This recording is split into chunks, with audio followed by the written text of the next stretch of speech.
ဒီမှာမှတရားမေးထားတယ်ပေါ့နော် Messenger မှာပေါ့နော်စာပို့တဲ့အခါမှာဆိုရင်သူများမသိအောင်ပေါ့နော်ကိုဘယ်လိုမျိုးခိုးကြည့်ရမလဲလို့သူလည်းမေးထားတာပေါ့နော်ဖြေပေးပါမယ်ခင်ဗျဒါဆိုမိတ်ဆွေတို့ရဲ့ဒီ Messenger လေးထဲဝင်လိုက်ပါ Messenger လေးထဲဝင်ပြီးပြီဆိုရင်ကိုပေါ့နော်ကိုနဲ့စကားပြောနေတဲ့သူတယောက်ကိုပေါ့သူစာပို့လာတဲ့ခါဆိုရင်ကိုကမမြင်ရအောင်ဘယ်လိုလုပ်မှလဲဆိုတော့ကျွန်တော်ပြောပြပေးမှာဖြစ်ပါတယ်ပေါ့နော်အရေးဆုံးသူနဲ့ကိုနဲ့စာပို့နေတဲ့အကောက်လေးထဲဝင်ပြီးပြီဆိုရင်ဒီပုံမှာဆက်လေးပေါ့နော်အဲ့ပုံစံလေးတဲ့တစ်ချက်လေးနိုင်လိုက်ပါနိုင်ပြီးပြီဆိုရင်ပေါ့နော်လက်လီနဲ့ပေါ်ဆွဲတင်လိုက်ပြီးတော့မျက်စိပုံလေးရှိတယ်ပေါ့နော်အဲ့ဒီမျက်စိပုံလေးတစ်ချက်နိုင်ပြီးပြီဆိုရင်ဒီမှာဒီကောင်လေးပေါ့နော်ပိုက်ထားလိုက်ပါအဲ့ဒါဆိုရင်ပေါ့နော်သူ့ဘဲကနေစာကိုစာပို့လာတဲ့အခါဆိုရင်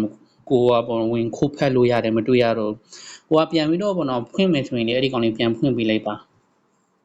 အဲ့ဒါဆိုရင်သူနဲ့ကိုနဲ့ပေါ့နော်ဒီစာပို့တဲ့အခါဆိုရင်ကိုကသူ့ဘဲကမြင်ရမှာဖြစ်တယ်